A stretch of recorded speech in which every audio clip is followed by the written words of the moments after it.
Hey guys, Jeff here and welcome to another video. Today we're going to be talking about OBS and how to set it up for streaming and all the different settings that can make it run as smoothly as possible. Later on in the video, I'll be giving some tips about how to keep your stream running smoothly, and we'll be talking about stream elements and the OBS Live plugin for your Twitch activity feed, other stats and chat, so you have it all on one screen so you don't have to download or have any extra windows open. Now, if I remember, I will hopefully have everything timestamped and everything in the description down below, all the links that you will see and all the downloads, just so everything is there for you just to click on and get to. Now I hope I remember. Oh, okay, ow. Ooh. I'll definitely try to remember. I'm really hoping that turns out in editing, because I'm trying different stuff for the videos. Anyway, moving on. First, when you download OBS and open it up, it's going to ask if you want to do recommended settings. I will say no, because we're going to be going through that right now for streaming. If you guys want, I will make another video on recording. Okay, now to start out with this, you're going to want to go over to your settings. You're going to want to go down to the video tab, and you're going to make your base canvas the canvas that you're playing on, or your main monitor. Mine's going to be 2560 by 1440. Now for the output resolution, I like to go to 720, just in case if any internet is not cooperating, whether it be mine or the viewers, just so everyone has the best chance at viewing the stream as possible. So I go with 720 for my output resolution. Bicubic for the downscale filter is typically the normal one that everyone recommends. Lancoast does slightly better sharpening, but barely noticeable. And then for your common FPS, you can go 60, but I like to do 50. And then we're going to click apply. Now, if you want to do Lancoast for your webcam or any other video camera that you have connected, you can actually go to your sources, right click on your cam, go to scale filtering, and choose Lancoast for your webcam or video camera, whatever you have on your stream. Now, I have a guide by NVIDIA that they did for OBS settings. This is basically what I use for my settings. Right here, so all the bitrate stuff. Down you have video recommended settings for streaming and recording. But for your bitrate and resolution frame rate, they have a settings recommended based on your upload speed. My upload speed is typically 10 to 15, so I can do 6000 bitrate. They say I can do 1080 resolution in the 60 FPS. Like I said, I still do 720 just in case I want to be on the safe side, so everyone has the best chance to view my streams as possible. And then obviously my bitrate can be 6000. I usually keep it at that. Sometimes I may lower it to 5000 just to be safe. And then you can just use this chart to help you set up your streams. I will be linking this down in the description as well. Pretty much anything you see will be linked down in the description of this video. Anyways, we're going to go back to the OBS studio, go to your settings, go to output, go to advanced, and then for streaming, I'm not doing recording today. If you want, I can make a video about that in the future. But for streaming, you're going to want one audio track. If you're using a separate audio track for your sounds and you don't want them on your Twitch VOD, just click Twitch VOD track and click 2. That's the soundtrack that your sounds are going to be on. We'll go over that after we're done with these regular settings. But anyways, encoder 264, that's if you're using your CPU. I don't really recommend it. It can shorten the lifespan of your CPU. I have an i9, so technically I could get away with doing it, but like I said, it shortens your lifespan. So for CBR, mine would be 6000. You want to go by the chart for this. Also on that website, they have a speed test link you can click on so you can test your own speed, or you can just Google speed test. And then for keyframe interval, I usually like to go 2. CPU, this depends on what kind of CPU you have. If you have a newer or a nicer one, you might be able to get away with faster. But if you're getting, typically everyone goes up very fast to start out. And then obviously if you're getting encoding overloaded, you're going to want to go super fast or even ultra fast. Obviously, it's going to take some playing around with, so I'll just go very fast for now. And then for your profile, go high, leave tune alone. Now that's if you're going to 264. I have a 3080, so I'm going to be using the NVIDIA NVENC encoder. And then obviously, all these settings will be different depending on what kind of card you have and how your system's acting. So it's going to take a little bit of playing around with, because everyone's settings will be completely different. Bitrate, like I said, go by that chart back there. You're going to want to leave your keyframe interval alone. You're going to want to go quality for hot preset. Profile is going to be high. You want to look ahead and cycle visual tuning checkmark. 0 for the GPU because that is if you have multiple GPUs in your system. And for max keyframes, you're going to want to go with 4. Now these settings that I got here, they're directly from that website, so you might want to give it a look over, and you might want to change it depending on what kind of system you have if you're having any issues. Click apply, and then for audio, it's just basically what you have. Mine's on 48 kilohertz. My desktop audios are disabled because I'm using voice feeder for my audio, so if I got for my mic right there. And then for my music and all the other sounds, I have it for different voice meter outputs. And then click OK.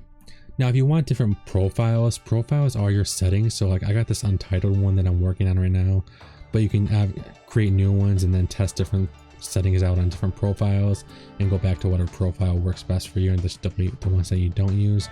I usually name different profiles depending on what I'm streaming on, which could be either Twitch or YouTube. Now, as for me, I use browser sources. I forgot to mention this. If you're using browser sources like I am, because this is all a browser source with my follower tags and overlays and everything and alerts, you can want to go to advanced settings and you're going to want to enable browser hardware source acceleration, and that will ensure that OBS runs smoother with the browser sources. Even then, I don't recommend using a lot of browser sources. I have 2, usually one's just the overlay, and then I have a Spotify one to show what music I'm playing when I'm playing music on my streams. Now, even if you are using browser sources, I recommend this for any kind of source you're using in your sources as a good tip. Go right click on everything, click on properties, go down and shut down each source when it's not visible and refresh browser when Steam becomes active. This is so other browser sources or any other sources that you have, including images and stuff, are not running in the background when you're not even on that scene. So like here I got unload image when not active. Go over to BRB scene. I have the same thing for this one. This one gets shut down whenever I exit the scene. And even for my clips on my starting screen and stuff, I have it closed when the file is not active and when the scene's not there. So I recommend doing that just so you don't have any extra hiccups and your stream is running as smoothly as possible. But yeah, that's for that. If you're using the Twitch Vod Track, real quick, I'm just gonna go over this real quick. I'm gonna go to my advanced audio properties. This is where my music is coming from right here, music internet. You're gonna want to have everything checkmarked except audio track 2. Once that's uncheckmarked, that's where your music will be coming from, and it won't be on your Twitch and VOD after you're done streaming, but your stream will still be able to hear it while you're streaming, if that makes any sense. I know on Streamlabs you had to download like Twitch soundtrack or something in order to do it. It's much simpler in OBS Studio. Just uncheckmark that second track and then you're good to go. Okay, now we're going to be signing into Twitch and get all that fun stuff situated, and then we're going to be downloading the Stream Elements plugin. First, let's go ahead and download the plugin. You're going to want to go to this site right here. It will be linked in the description below, and you're just going to download it straight to OBS. OBS Live plugin through Stream Elements is basically what's going to give you all these things, the activity feed and your chat on your OBS, so you don't have to have multiple windows open, and it's just basically what you have on Streamlabs, but you can have it on OBS Studio too. It just takes a couple of extra steps to actually install the software. Here, you just click next, you click I agree, next, and then you just want to have the add-on installed because you should already have OBS Studio installed, unless you're waiting and watching the whole video first. Then I guess you could just do OBS Live and install OBS at the same time. Okay, now once you have it installed, it's going to want you to restart while installing, so OBS restarted. And once you open it back up, you're going to have this right here. You're going to want to connect with your Twitch. I'm going to have to log in real quick. Okay, and now once you sign into that, you're going to see this activity feed over here. I want you to head back to your settings and go to stream now. You're going to want to connect your Twitch or YouTube, whatever you're streaming on. Same thing with that Stream Elements, you're going to connect to whatever you're playing on. And then like I said before, you can create different profiles. Like I can name this one Twitch right here, and I can make a different profile for YouTube, and then each will be signed in on their own profiles. But we're going to head to settings and we're going to sign in to stream on connect our Twitch account right here. Once you're signed in, just keep the server automatic and click apply and then click OK. You're going to have these two windows pop up once you sign into your Twitch on those settings. You're going to want to put your stream information and attach it to like one of the sides right there. And then when you discard that chat, go to your Stream Elements, OBS Live Docs, and just get your chat from there. That's what I usually do. And I put the chat right there so it's there every time I open up OBS. And then I can just adjust it how big you want the chat. I usually just leave these on, but you can also have, it's not under there, it's going to be view, docs. You can also have your stats up. Whoops, I accidentally moved them. Go back to stats. I usually put the stats down there so you can monitor how OBS is running. And then you can also have Twitch stats, which is right there. And you can put that maybe like right there. I don't usually like to look at my stats because I don't want to be worried about how many viewers I have during a stream, being a small streamer. But you know, you can always have it there, or you can just click hide on the stats as well. View what you want, like view my subscriber count, whatever, or follower account. We're just gonna click X on that because I don't use that, but that's how you put your extra stats up there. And then obviously you have your activity feed right here from Stream Elements and stream information, and everything is there basically like you would have on Streamlabs, but basically on OBS. Now real quick, one other little tip: if you want stream labels like I have a stream label right there that will update whenever somebody follows. You can have it on a browser source, and you can also do it with alerts through Stream Elements. Now I'm not going to make a full video on how to do Stream Elements right now, I'm not going to talk about it all right now, but if you go over to Stream Elements, the website, and you go over to Streaming Tools, My Overlays, sorry, and then you want to head over to make a new overlay if you want. I'm just going to show you guys one I already have set up, and it's going to be this one because I forgot to rename it. It's my gaming one. We'll do fit to screen, and then you can go ahead and add different stuff, and then it'll give you a browser source you can copy up here and just paste it in the OBS Studio as a browser source. So if I wanted labels, I can go to followers, latest follower, and there you go. See, it's right there. But I have it set up so it has my own color. I adjust the color and then just saved it and then put it inside OBS. Now I'm not gonna make a full video on that. If you want more in-depth detail, leave a comment and I can help you out.